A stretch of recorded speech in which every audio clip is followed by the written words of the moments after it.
Ok.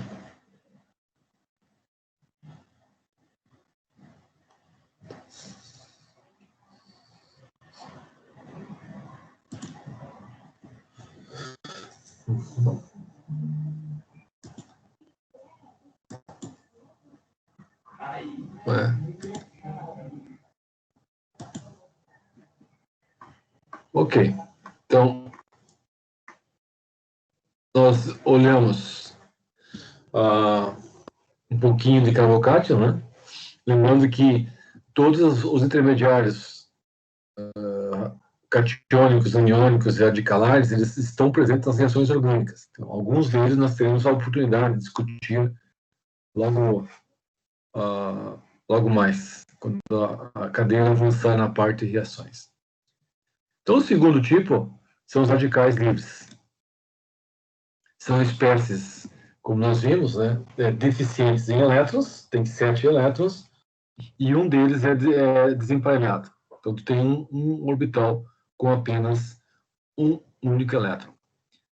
A formação deles é através de um processo homolítico. Né? O que é o processo homolítico? Observem as setas, né? No processo aniônico, catiônico, tu tem uma seta cheia. Né?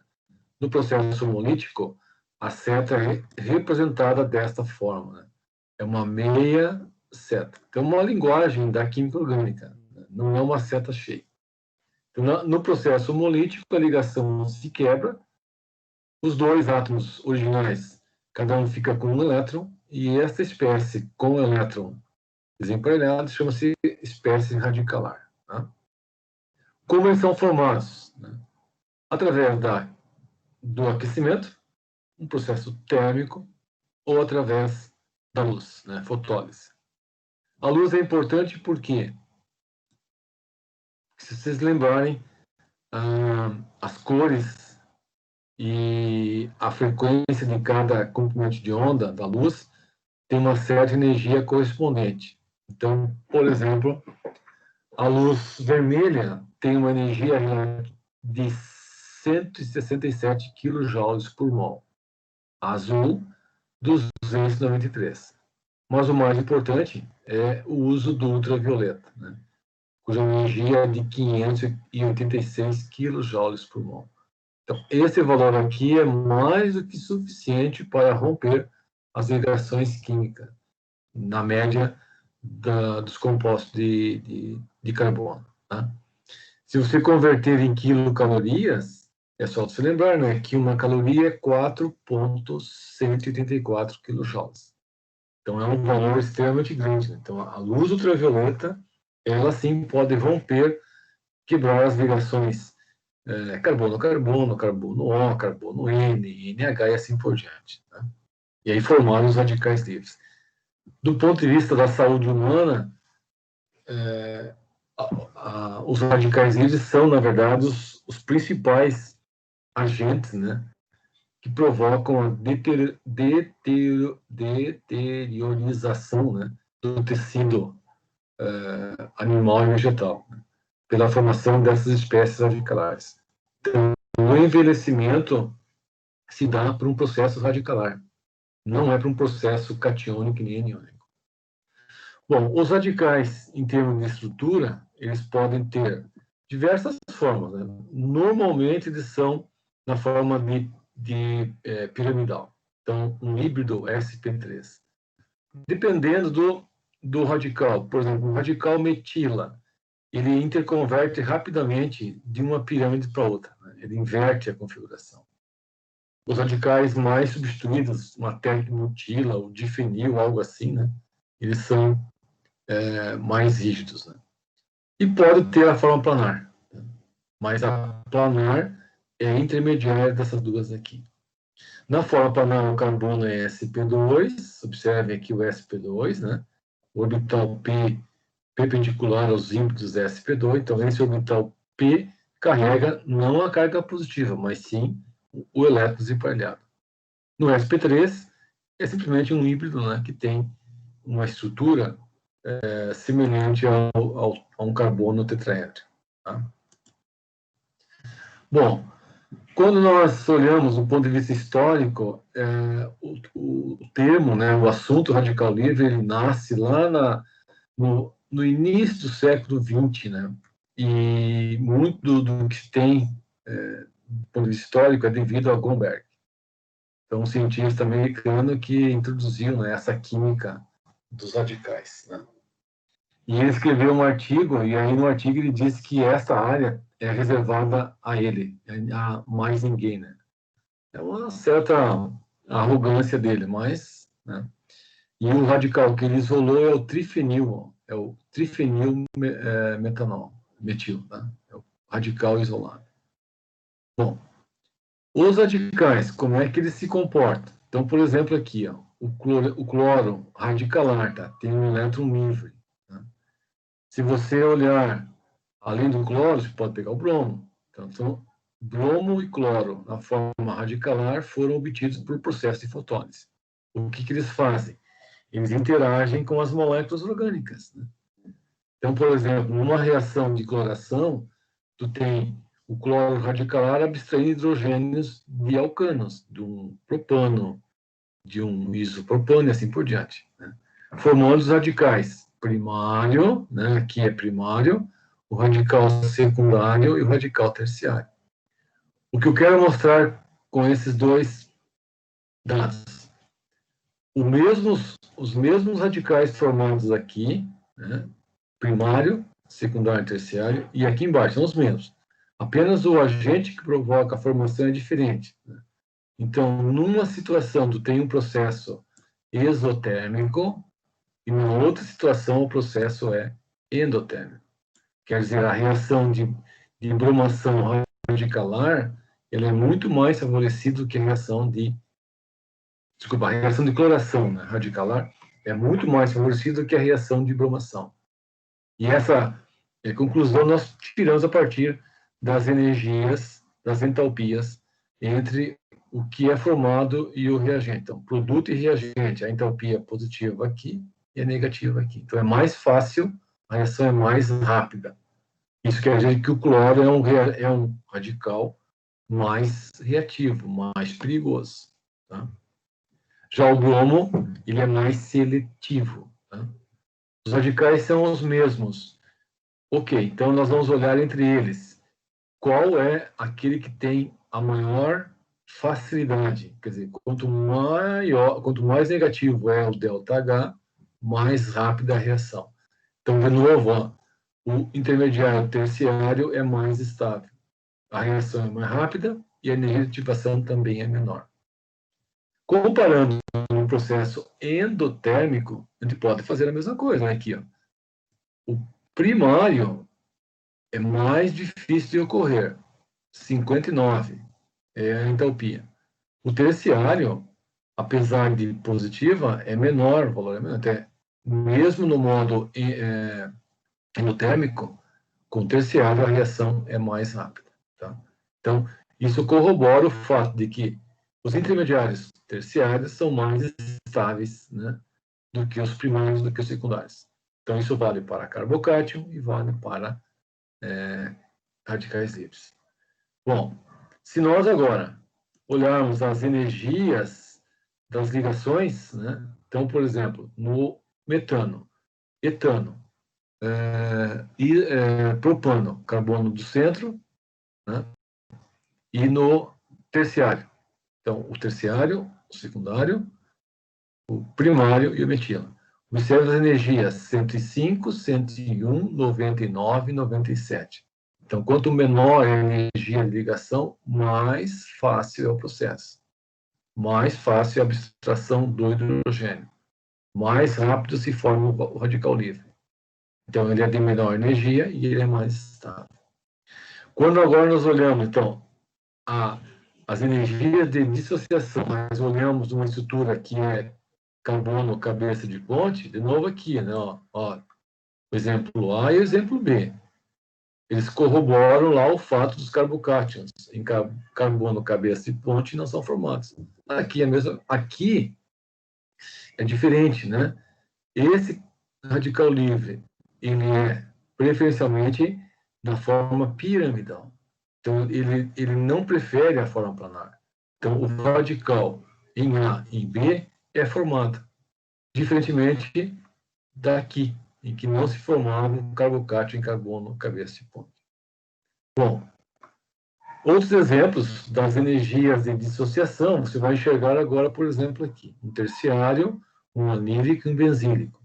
Então, o substrato terciário, o hidrogênio está aqui, 97. Anílico, 87. Benzílico, 85. Então, o radical é mais estável na benzila, depois é a alila e depois é a terc-butila. Isso aqui é uma ordem um pouquinho contrária do carbocátion. Tá? Então, o carbocátion da alila, ele se estabiliza melhor do que da terc-butila. E da benzila, melhor ainda. Tá? Comparando agora os radicais em sistemas que têm um carbono de sp2, de um alceno, né? O que vai acontecer? As energias de ligação. O etano, 101. O metil-eteno, então essa metila, 87. E o hidrogênio ligado ao sp2, 111. Então nós notamos a mesma tendência, né? É difícil formar uma espécie deficiente de elétrons num carbono que tem um caráter sp ou sp2. Tá? Bom, além dos radicais de carbono, vamos dar só uma olhadinha em radicais de outros elementos. E aí nós vamos conversar um pouquinho sobre a questão da degradação, né, do tecido humano e vegetal quando exposto, né, a um ambiente agressivo de formação de radicais. Ou ainda, quando a pessoa, o indivíduo se expõe a uma ação muito prolongada de luz ultravioleta. Né? Então, particularmente na superfície da Terra, nós temos o oxigênio, é a espécie oxidante. E o oxigênio, ele é, na verdade, descrito, se você lembra da estrutura química, ele é oxigênio, ligação dupla, oxigênio. E aí nós fazemos aquela questão da forma de Lewis. Vamos colocar os pares de elétrons que ele apresenta. Então, são 4 em cada átomo, né, de oxigênio. Qual é o problema aqui? É que a ligação oxigênio-oxigênio é muito fraca, né? Ela facilmente se rompe. E essa espécie aqui é diradicalar. Né? Então, é um reagente oxidante poderoso e que pode se apresentar em diversas formas. Na forma diradical, na forma de superóxido, com oxigênio aqui com uma carga negativa, na forma de água oxigenada, na forma do radical hidroxil e na forma do singleto. Né? Então, essas espécies são as chamadas ROS, Reactive Oxygen Species, né? Que são uma coleção de espécies reativas de oxigênio. E essas espécies sendo formadas, elas irão reagir com qualquer coisa que encontrem, para tentar se estabelecer, para tentar se estabilizar. Então, formou a espécie reativa, ela vai reagir com qualquer outra ligação que encontre. Né? E o oxigênio é assim, por natureza. Né? Bom, quando nós temos aí, por exemplo, uma solução de quiboa, né? O ânions superóxido. Então, para cada exemplo aqui, vocês devem observar que existe um elétron adicional, um ou mais, tá? Um ou mais. Então, a água oxigenada, ela não tem aqui os elétrons adicionais, mas ela é instável pela ligação O. Né? Veja que a instabilidade da água oxigenada resulta, por exemplo, que pessoas que trabalham com salões de beleza, elas usam uma solução de água oxigenada bem baixa, né? Em geral, 10%, 20%, não mais que isso. Né? Por quê?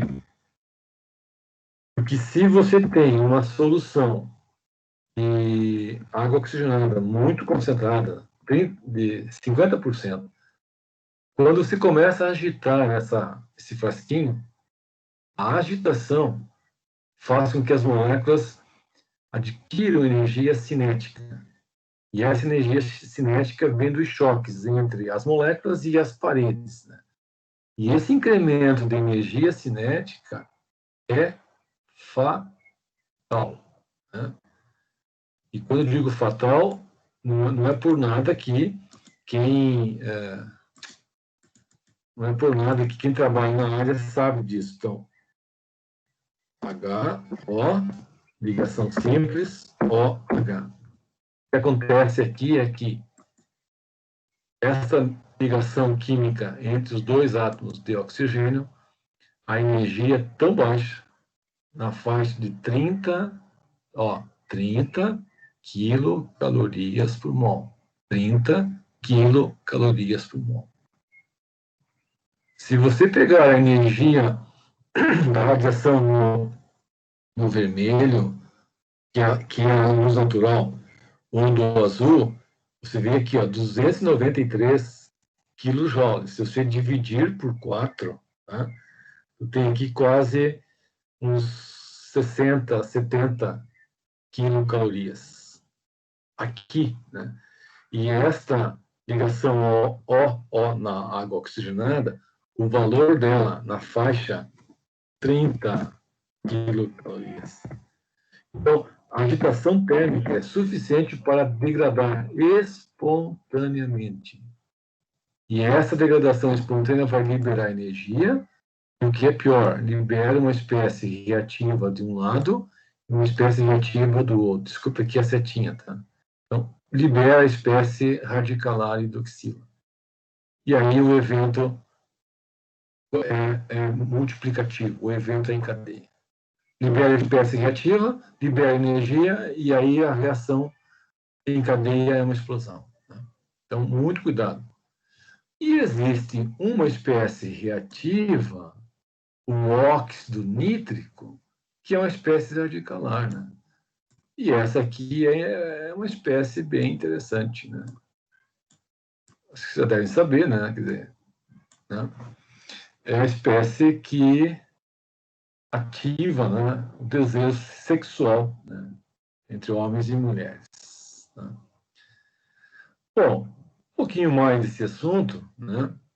Quando você olha assim, né, no dia a dia, as pessoas tomam bastante antioxidantes, o sistema de comunicações, rádio, TV, revistas, né, a internet, nos fornece milhares de exemplos, de notícias, tome isso, tome aquilo, né, para evitar o envelhecimento. No fundo é isso, é evitar a ação do oxigênio, né, é a ação da formação dos radicais, né. Então, o radical é formado e ele é importante, né? Só que, às vezes, a ação dele no organismo é danoso, né? Ele provoca a degradação da matéria orgânica, né? Então, o que faz o antioxidante? Ele é uma espécie química que ele é capaz de sequestrar esse par de elétrons que está presente no radical.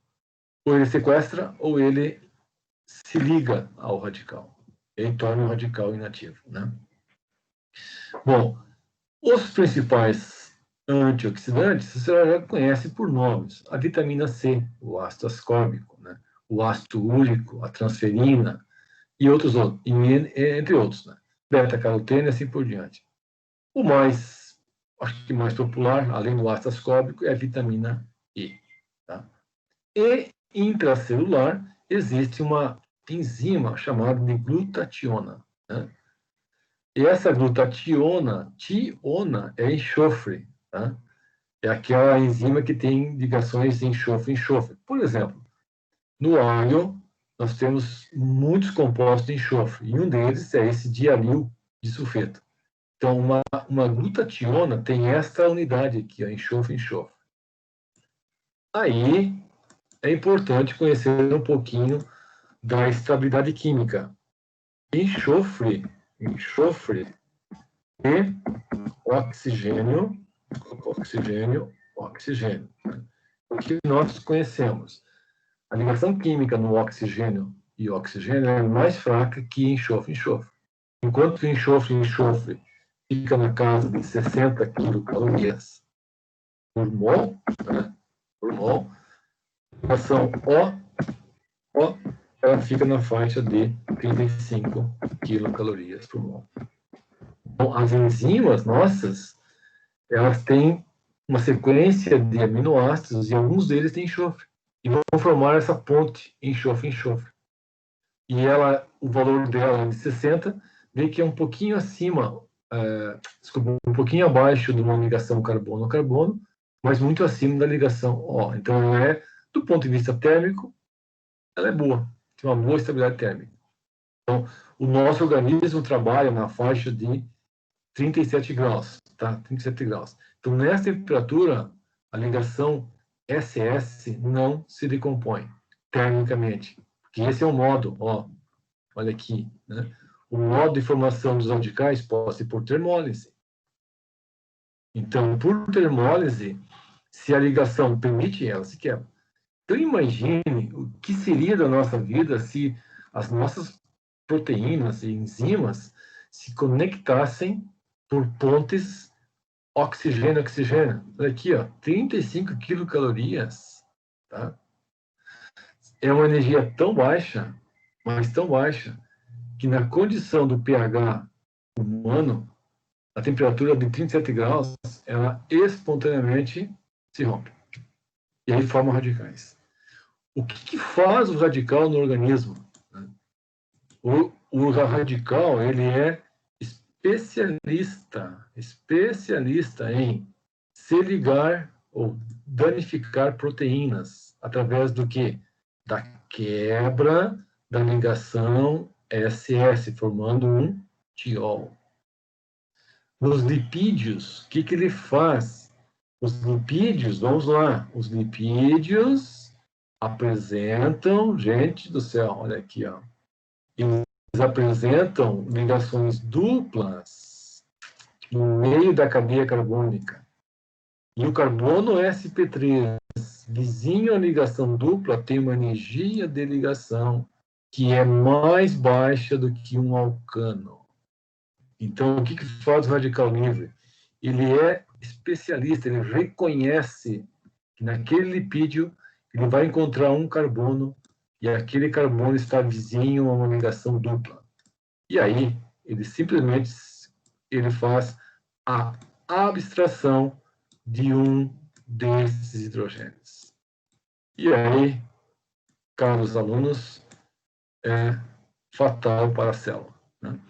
O hidrogênio aqui é removido e forma um radical livre. E esse radical livre se transforma nisso aqui.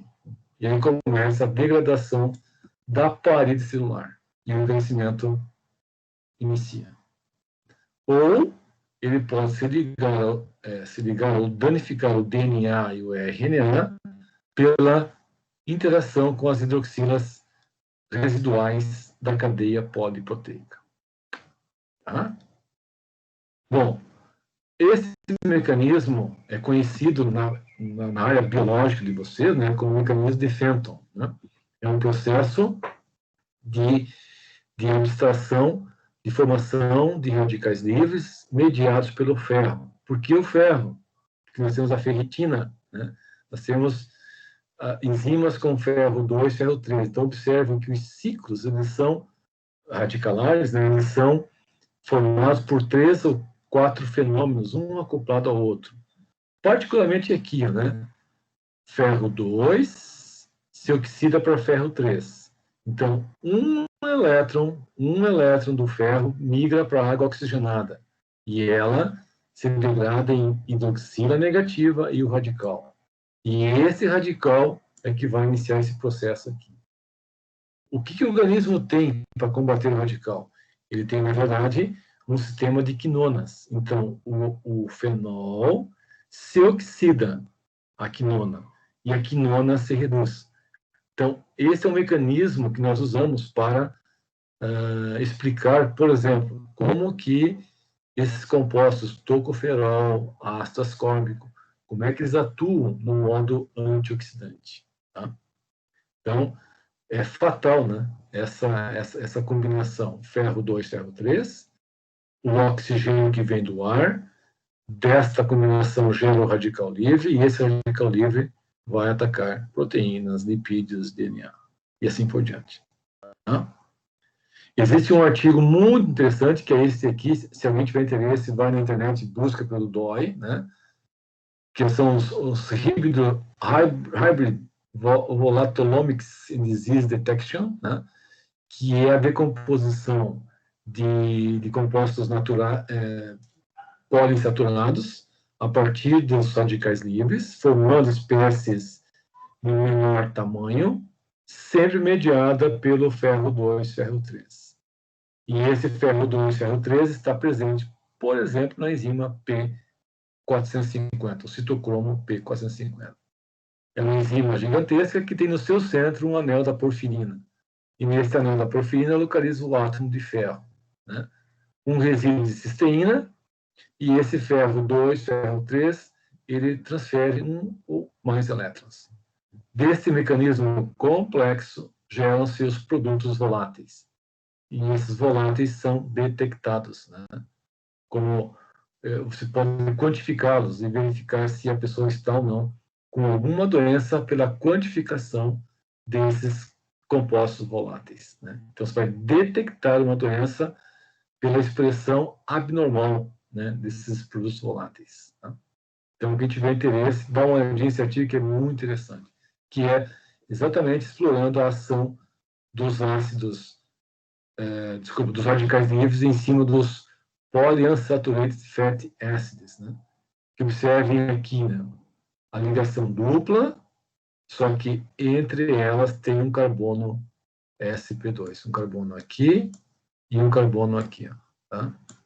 Esse carbono sp3, ele perde um hidrogênio, forma um radical mais estável, e esse radical mais estável tem uma sequência agora com o próprio oxigênio radicalar, formando esse aqui. Bom, fez isso mesmo, agora não tem jeito. Aí o mecanismo radicalar em cadeia dispara e todo o material inicial do ácido graxo é decomposto em fragmentos menores. Isso quer dizer o seguinte, que se você tem um processo normal, o DNA e o RNA se expressam uma produção bem baixa desses produtos voláteis. Mas se porventura tu tem o indivíduo tem uma doença ou um fenômeno anormal, as proteínas, o DNA e o RNA, eles vão se expressar de uma maneira diferente, com uma produção acima do esperado. E é isso que você vai quantificar. Então, naturalmente, nós perdemos moléculas menores, naturalmente. Mas quando esse processo de eliminação está acima do normal, você pode quantificar essa doença. É isso que trata a técnica, né, o artigo, e esse artigo ele é interessante, né, em que os autores propõem que você pode explorar, controlar doenças, né, pela produção dos produtos voláteis na urina, nas fezes, no sangue, na pele, na saliva e na respiração. Então, naturalmente, nós perdemos. Mas se essa eliminação é exagerada, algo está errado. Tá? Então, quem quiser, dá uma olhadinha. E, por fim, os carbânios, as espécies negativas, tá? Com 8 elétrons e uma carga positiva. Então, o ânion, o carbono metila, tá? O carbono sp3, o orbital sp3, só que um é negativo. Não confundir com amônia. A amônia, olha aqui, né? Tem uma carga, tem um par de elétrons, mas ela é neutra. Tá? A estabilidade relativa dos carbônios, aí aqui nós vamos, seguinte, comparar sempre com o pKa do respectivo ácido conjugado. Então, um ácido forte gera uma base fraca. A base fraca é um carbônio. Então, o carbônio está. Um ácido forte gera uma base fraca, mas um ácido fraco gera uma base forte. E a base forte, ela é instável. Então, a base forte, se for uma base de carbono, chama-se carbônio. Então, aqui, ó, agora o ânion do alcino, o ânion da anila, o ânion da benzila e o ânion da da tecbutila. Qual é a base, qual é o carbônio mais instável? Qual é a base mais instável? Olha sempre o pKa. pKa. Então, aqui, ó, o alceno, tá? pKa desse carbono, desse carbono aqui, ó, 43. Do alcano, ó, do propano, 62. Então, 62 é o pKa. É um ácido muito fraco, mais do que esse. Então, a base é muito forte. Então, essa base aqui é mais instável do que esta. Só olhar o pKa. Tolueno, tá? E nitrotolueno. Os pKas da metila aqui, desse e desse, 40 e 20. Então, o pKa de 40 é o ácido mais fraco. Aqui é o ácido mais forte. Então, o ácido mais forte gera a base mais fraca. Então, o ânion do nitrotolueno é mais estável do que o ânion do tolueno. Então, a base é fraca, gera um carbônio estável.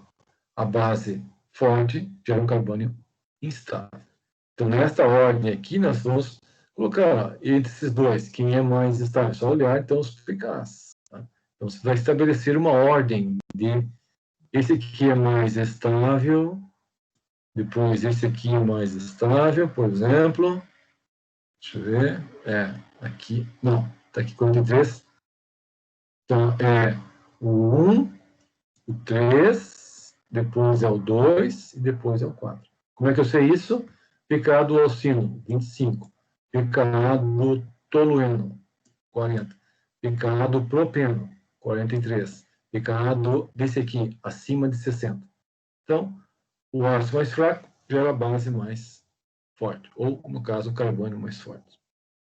O que é importante agora também, os carbânios de carbono, tá? Então, essa é uma química que interessa a quem trabalha na área biológica, né? Então, assim, ó, aqui está um pouquinho apagado, né? Não ficou bom esse aqui, deixa eu ver uma coisa aqui. Tá, aqui, ó. Metano, os pKs, tá? 55, tolueno 43, uma metila vizinha carbonila. Uma metila, agora uma metila vizinha um éster e vizinho a uma nitrila. Observe que os valores de pKas indicam as acidezas relativas. Então, o ácido mais forte, que é aqui, gera a base mais fraca, o carbônio mais estável, né? Então, por ordem de estabilidade dos carbônios, esse aqui seria o mais estável, depois é o do éster, depois é da nitrila, tolueno e metano. Então, aqui estão desenhadas as moléculas neutras. O carbônio, na verdade, é desenhar, por exemplo, do aldeído, o da acetona, tu vai desenhar esse aqui, ó, a carbonila, e do lado o carbono com o sinal negativo. Então, CH2, tá? CH2 com um sinal negativo. Aqui. Então, estou dizendo, esta base é mais estável do que do éster, que por sua vez é mais estável do que a da nitrila. A nitrila mais do que tolueno e tolueno mais do que o metano. Tá? Em alguns casos, aqui nos sistemas cíclicos, a acidez é extremamente elevada. Ó, o ciclo pentadieno pKa 18. Nesse composto, 20. Nesse composto, 26. Nesse composto, 30. Então, é uma carga negativa que será localizada aqui, aqui, neste caso aqui e neste caso aqui. Né? Isso aqui é a ressonância que dá no anel de 5, neste outro anel, neste aqui e nesse. Tá? Então, a instabilidade tem um efeito a partir da formação, né, de espécies cíclicas, aniônicas e conjugadas. E aí aparece o termo famoso sistema de Hickel. Tá? E, num exemplo mais amplo, né, por que as coisas são assim? Por exemplo, no etano, você desprotona e forma o carbono em cima aqui. que ele é instável? Porque ele não tem mecanismos de conjugação, né? Quando se pega um éster e forma o carbônio nesta posição alfa, que está aqui a carga negativa, o que acontece com essa carga? Ela entra em ressonância com as duplas da carbonila. Então, tem as formas de ressonância aqui que estabilizam a carga. Isso altera a acidez de 50, por exemplo, no etano, para 25. Então, nós podemos dizer assim, né? A acidez é muito maior no éster, né? Nesse carbono alfa do éster. Se a acidez é muito mais alta, a basicidade, o caráter, né, a estabilidade do ânion é maior. Então, é mais estável aqui e menos estável aqui. E, por fim, olhando um conjunto agora de moléculas mais amplas, cetonas, grupos eletroretiradores, tá? Então, CF3, o acetona, o éster e a amida.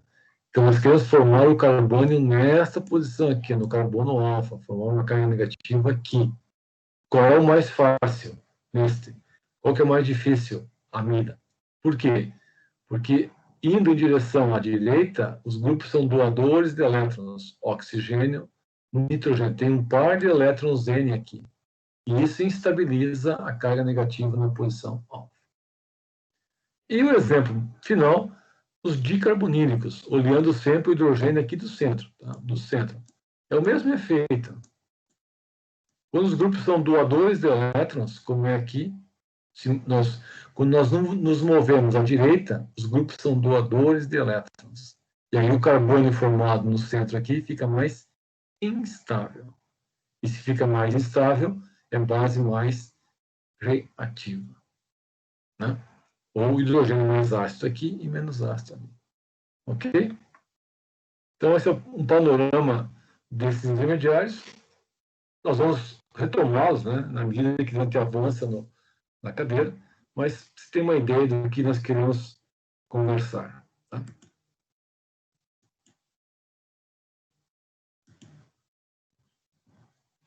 Ok?